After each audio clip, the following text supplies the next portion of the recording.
là.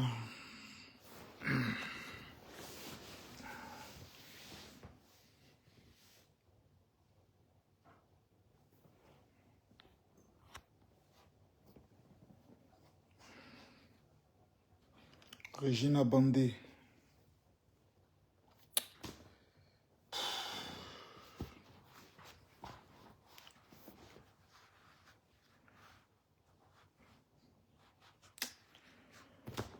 Oh, là, on vient d'apprendre une triste nouvelle.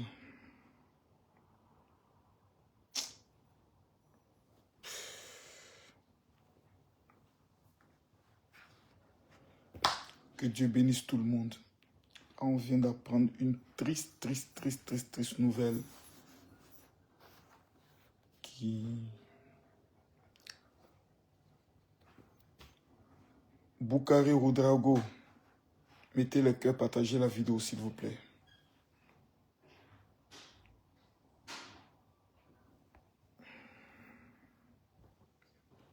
Marc Junior, content pourquoi?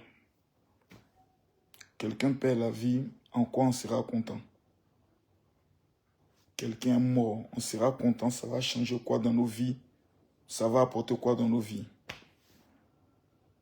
C'est bien dommage parce qu'on vient de voir le communiqué du procureur qui prend le soin d'informer que Alino Faso, qui avait été arrêté, se serait donné la mort avec son drap dans sa cellule après avoir plusieurs fois essayé de pouvoir se couper les veines. Ça, c'est le communiqué qu'on vient de recevoir du procureur de la République. Et déjà, on voit déjà plusieurs spéculations qui sont en train d'aller dans tous les sens. On voit des rumeurs qui vont aller dans tous les sens. Dans un premier temps, il faudrait savoir se recueillir devant la dépouille de quelqu'un. Il n'y a aucun être humain sur cette terre qui est immortel. La mort est le carrefour que nous allons tous emprunter. La mort, c'est le carrefour que nous allons tous emprunter.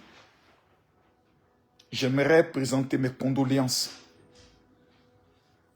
à la famille d'Alino Faso. Toutes mes condoléances.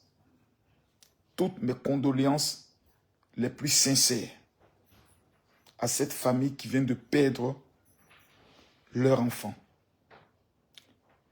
Le communiqué du procureur de la République nous informe que Alino se serait suicidé.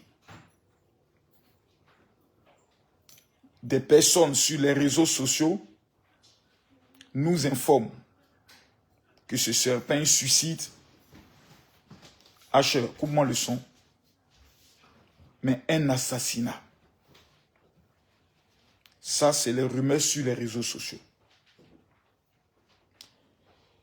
Vous savez, quand quelqu'un meurt, il est souvent difficile de polémiquer.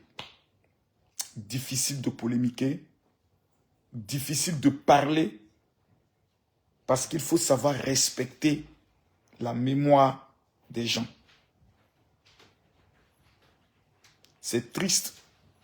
C'est blessant. Moi, je me mets à la place de tous nos frères du Burkina Faso. En toute sincérité, je comprends ce soir votre douleur, vos doutes et votre colère. Moi, je peux le comprendre. Je sais que plusieurs personnes, en voyant même ce live, au lieu d'être apaisées, seront encore plus en colère. Je comprends. Et j'aimerais humblement compatir à votre douleur. Le procureur a parlé d'une enquête qui doit se faire, qui va se faire. Vous savez, si je viens vous dire aujourd'hui, faisons confiance à la justice, vous serez les premiers à me lapider. Pour dire, oh Makosso, on ne peut pas faire confiance à la justice et autres. Déjà, même quand je me connecte, je vois que des barbières, trop d'hypocrisie dans ton corps, c'est ton bâtard, c'est que des injures. Je comprends. Mais j'aimerais vous présenter humblement mes condoléances à tous ceux qui aiment Alino Faso. Je comprends. Félicité Taoré. Quand il dit nous avons très très mal, je comprends. Je comprends. Je me mets à votre place. J'imagine nos 49 soldats qui avaient été arrêtés au Mali. Qu'on nous apprenne que quelqu'un parmi ces 49 soldats se serait suicidé. Moi-même, Camille Makosso, je serai le premier à venir dire je ne suis pas content que la mort, elle est suspecte. Ce n'est pas clair. Moi-même, je serai le premier. Donc, je comprends aisément, calmement et posément vos doutes, votre colère. À cet instant précis, je la comprends. Et j'aimerais humblement vous présenter les condoléances à tout ce brave peuple. Que Dieu nous amène à avoir un cœur apaisé. Que Dieu nous console. Et que le Dieu qui est détenteur de la vérité et de l'unique vérité soit juge.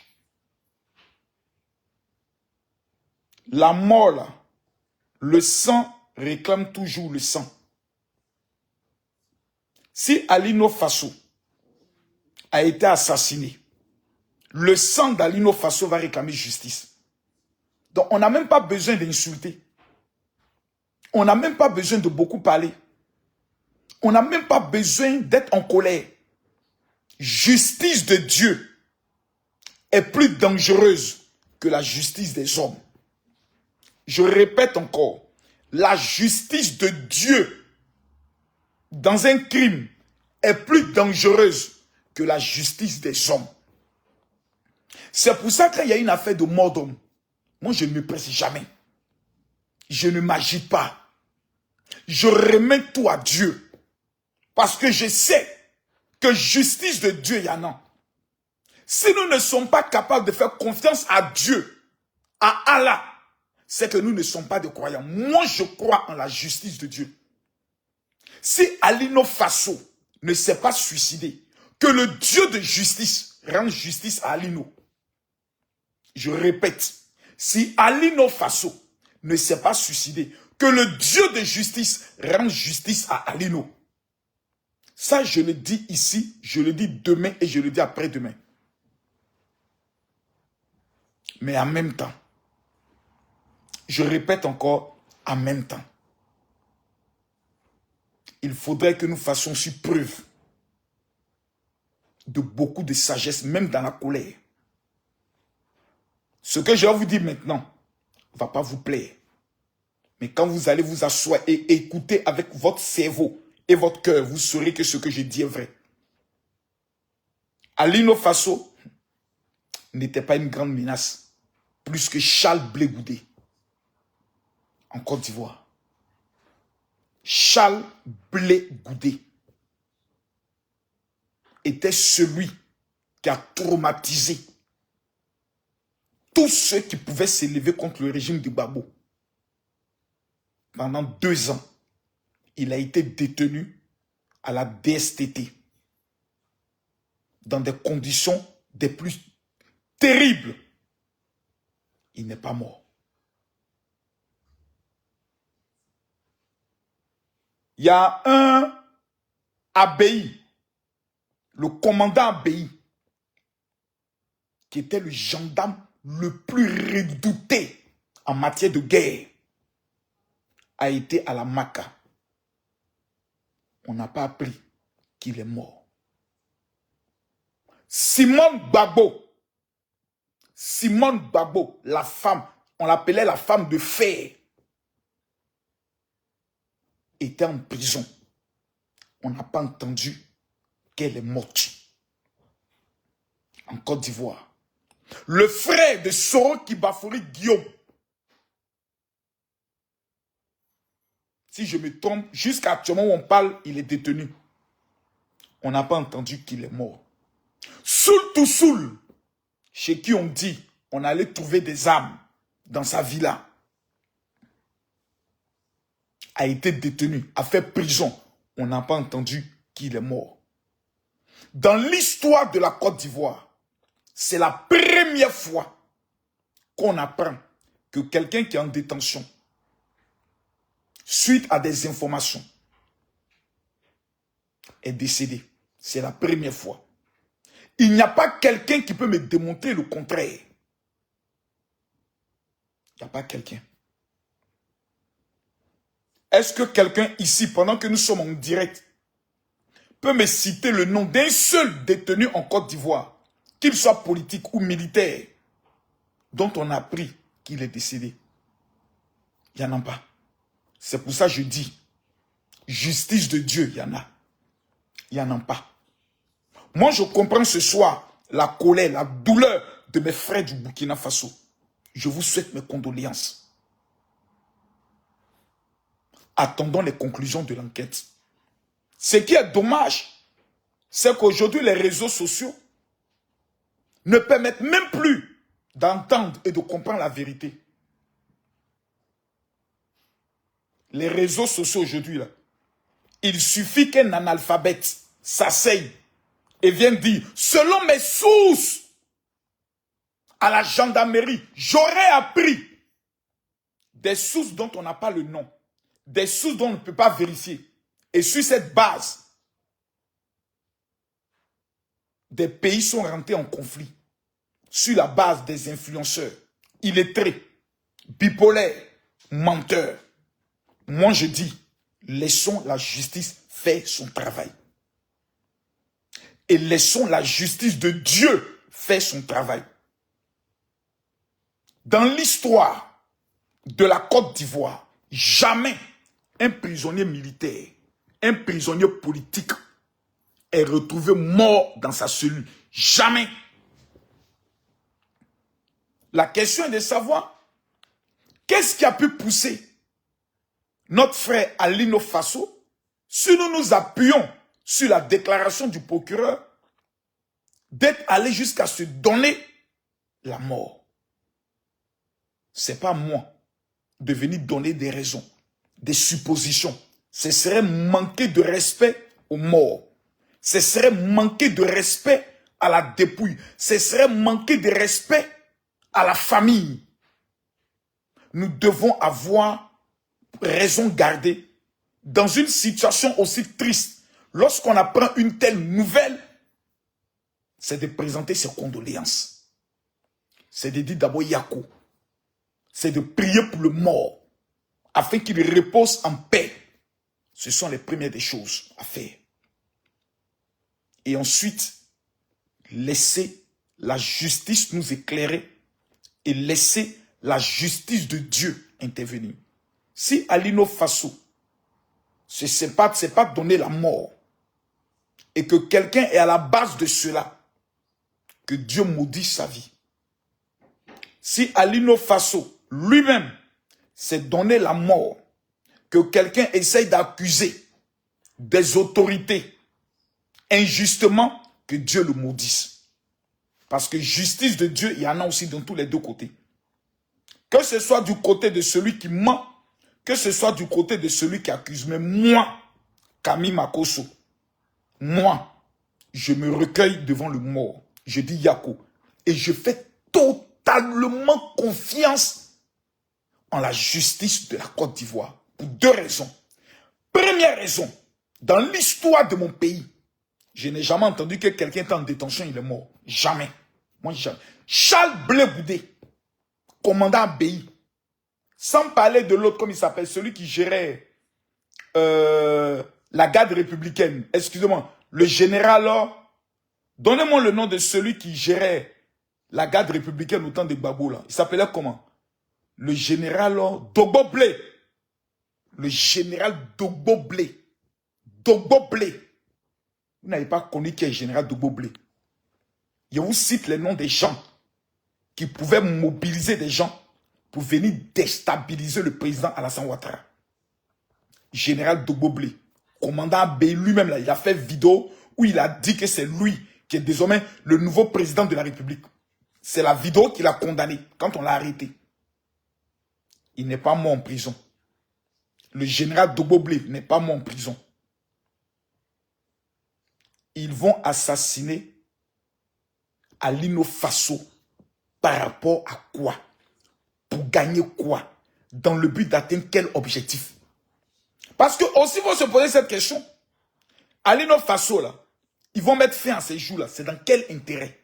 Il n'y a pas d'intérêt. C'est pas un militaire. Il n'a pas une armée. Donc, laissons la justice de Dieu. Je vois les panels, je vois des directs, des lives, les saoulés de Paris qui commencent à faire des lives et autres. Hey, allons doucement. C'est pas tout le monde qui supporte la prison. Hein. C'est pas tout le monde qui peut apprendre qu'on va me condamner peut-être à 20 ans ou bien à perpétuité qui va accepter. Non, c'est pas tout le monde. C'est pas tout le monde. Donc on ne sait pas. Qu'est-ce qui a pu se passer dans cette cellule-là? S'il y a eu des vidéos, s'il y avait une caméra pour le filmer, on ne sait pas. On doit demander à la justice de nous éclairer. Nous, on veut savoir, on veut comprendre. C'est dans l'intérêt de tout le monde et dans l'intérêt de la coexistence pacifique entre le Burkina Faso et la Côte d'Ivoire. C'est très important. Parce qu'actuellement, il y a trop de tensions entre ces deux pays. Il y a trop d'accusations. Il y a trop de mauvaises paroles. Il faut qu'on appelle à l'apaisement. Mais la mort d'Alino Faso ne vient pas faciliter les choses. Ça, je le reconnais. Ça, quand je suis là, je vois, je reconnais que ça, là, ça ne va pas encore faciliter les choses. Parce que ça va encore créer des tensions, ça va créer des rumeurs, ça va créer beaucoup de choses. Hélas, et 1000 fois hélas, que le Dieu que nous tous nous prions puisse nous éclairer dans une telle situation. Et que l'âme d'Alino Faso repose en paix. C'est tout ce que moi j'ai dit. Mais venez dire que je vais accuser les autorités de la Côte d'Ivoire. Il n'y a rien. Rien. Parce que même en cas d'assassinat, quand quelqu'un tue sa femme, là, on dit ok, tu l'as tué, oui. Mais quels sont les motifs? Le pourquoi? Le comment tu l'as fait? Voici les choses que l'enquête doit définir. Malgré que tu te confesses, on doit comprendre les raisons. Il n'y a aucune raison qui peut amener. Alino est déjà arrêté. Alino est déjà en prison. Qu'est-ce qui peut amener à ce qu'Alino soit éliminé? Il n'y a rien. C'est pas comme si on dit il y a une attaque, des gens sont venus libérer Alino et puis on a préféré finir lui. C'est pas possible. Il n'y a pas une attaque, il n'y a pas un pays à l'heure où je parle qui peut se permettre d'attaquer la Côte d'Ivoire. C'est même un rêve. C'est pas possible. Même en rêve, c'est-à-dire, même on dort, on ferme les yeux, on se réveille. Ce n'est pas possible. Donc, il n'y a pas une menace imminente. Mais qu'est-ce qui a pu bien se passer? C'est la question que tout le monde se pose. Et c'est le procureur qui nous a dit que lui, il va ouvrir une enquête. Laissons l'enquête se faire. Laissons l'enquête prendre le soin de se faire. Simone Eve Gbagbo, là, elle était détenue à la gendarmerie. Lorsque quelqu'un est dans une procédure d'atteinte à la sûreté de l'État et qu'il détient les informations, sa mise en garde à vue peut devenir illimitée jusqu'à ce que l'État en question puisse avoir les informations. Parce que sa détention engage la vie de millions d'Ivoiriens. Donc il faut qu'on laisse la justice faire son travail. En Côte d'Ivoire, le commandant supérieur de la gendarmerie qu'on appelle le général Apalo n'est pas de ces généraux pacotis qu'on voit dans les rues. Hein. Jamais. C'est un général, un, qui a la crainte de Dieu. Deux, qui connaît les valeurs de la République. En 2020, lorsque des personnes appelaient les jeunes dans les rues, le général Apalo lui-même descendait dans les rues pour aller parler aux jeunes. Pour dire, ne faites pas ce qu'on vous dit de faire. Nous, on est des militaires. On a tous les moyens de vous mater. Mais on ne va pas le faire. Parce qu'on sait que vous êtes manipulés. Aidez-nous à construire le pays. Alino est parti. Il n'y a pas quelqu'un qui n'a pas mal parce que c'est un être humain. La vie d'un être humain n'appartient pas à un pays. Alino Faso n'appartient pas au Burkina. Alino Faso n'est pas burkinabé. Alino Faso est un être humain. Il appartient à la race des humains. Un humain qui part, c'est l'humanité qui a perdu quelqu'un. Nous pleurons pour Alino. Nous disons Yako à la famille. Nous disons Yako à ses parents. Nous demandons justice. Mais nous n'accusons pas notre pays. Jamais. Parce qu'en Côte d'Ivoire, des prisonniers plus redoutables, plus redoutés, plus dangereux qu'Alino Faso ont été mis en prison en Côte d'Ivoire. Ont été détenus en Côte d'Ivoire. Aujourd'hui, là, ils sont en liberté. Sans qu'ils soient morts en prison. Donc, faisons confiance à la justice de Côte d'Ivoire. Que Dieu nous bénisse, que Dieu nous aide et que Dieu nous donne la compréhension de toutes choses. Je souhaite encore toutes mes condoléances à tout le peuple du Burkina Faso, à tout le peuple de la Côte d'Ivoire, à toute la famille d'Alino Faso. Justice de Dieu, il y en a, mais je crois en la justice de Côte d'Ivoire. Je vous remercie.